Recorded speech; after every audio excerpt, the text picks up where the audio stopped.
Hello there, I'm Myrna and I am the author of Poetry's Promise, Poetry's Teacher, Other Side of Tourism, The Spirit of Queens, and I have some poems in the anthology of Black British poets called Black I Am. Today's poem is being taken out of Poetry's Promise and it's called Sorry, the Post Has Been Filled. I actually won an award for this poem. They used to have, Darcus Howe before he died had set up the Afro-Caribbean Education Resource Centre, and every year he would put on a event commemorating all the writers and all the poets, the black writers and poets, and we'd all receive awards and certificates, and it was quite nice to be celebrated. So, of course, once again, this was in 1984, I believe, I composed this poem, but it still resonates today, especially with regard to immigrants and those people who feel as though they cannot get a job for whatever reason. Now, it's not so much blacks, it's to do with age and, like I said, immigrants and people who are disabled, and there's a lot of restrictions and shortages of jobs which make getting a job much more difficult. So when I read this out, try to relate it as to somebody you may know or somebody in a circumstance that's not necessarily black but who may be going through a similar situation. I am going to have to read it because I don't know it off by heart, and so please forgive me when we have some loss of eye contact. It's called Sorry, the Post Has Been Filled. Before the interview, he was feeling so thrilled. His confidence heightened, the beans had been spilled, he'd heard through the grapevine that he was next in line. But that was before they knew the colour of his skin, and then he was out just as quick as he went in. After the interview, their thrill was demolished, later reinforced when a letter was furnished, bearing the contents that continued to tarnish everything he'd ever believed in. All of a sudden, tears start to spill. His hopeful mother asks if he's ill. It's been detected that his ego's been killed when he manages to garble. The post has been filled. Are we synonymous to garbage sacks, only suitable for rubbish because we are blacks? Oh, there's some manual work in the morning. Well, why don't you try babysitting? You might find that rewarding. The jobs that help one get recognition are designed specifically to abstain those persons whose stained skin is tainted with pain from applying. Discreetly applied through classification on the notice of application, a little box stipulates name country of origin and to re-verify what country do your parents come from. Is this their way of keeping us in our place? Are these the trials we have to continually face, constantly forever being displaced because we personify an aspiring black race? What a way to take away our dignity.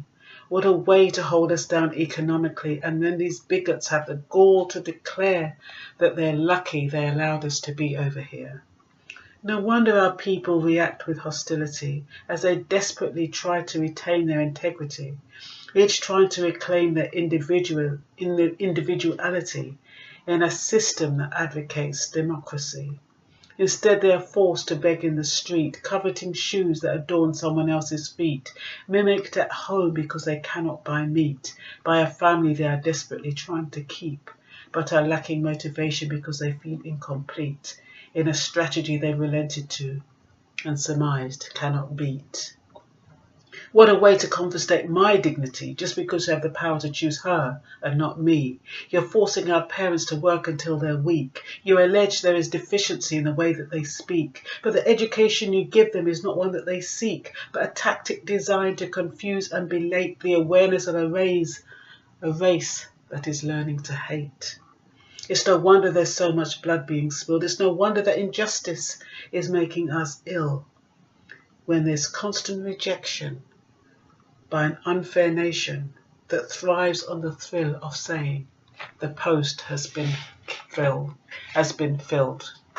So yeah, that was Sorry, the Post Has Been Filled, and a lot of people who have been rejected will find that will be able to identify with that. You know, sometimes it's not even so much the race now, it's the age. And even though they say, oh, it's confidential, they don't know what your age is, of course, on the application form, they'll start saying, you know, which school did you go to, what year it was, when you left. And all of those questions build up a picture. So the application form is designed to discriminate against people of certain backgrounds and certain ages. And, you know, regardless of whether they say it doesn't matter and that it's separated and that part doesn't go out, you know, when they're ready to take your ID and they say they're going to shortlist you, these are the kind of things that they screen you against. That shouldn't be there. When you're talking in the interview, you can talk about your experience. I don't see why it matters how long ago it was, but it seems to matter. And I think that's something that they can use against you. So yeah, that was called The Post Has Been Filled.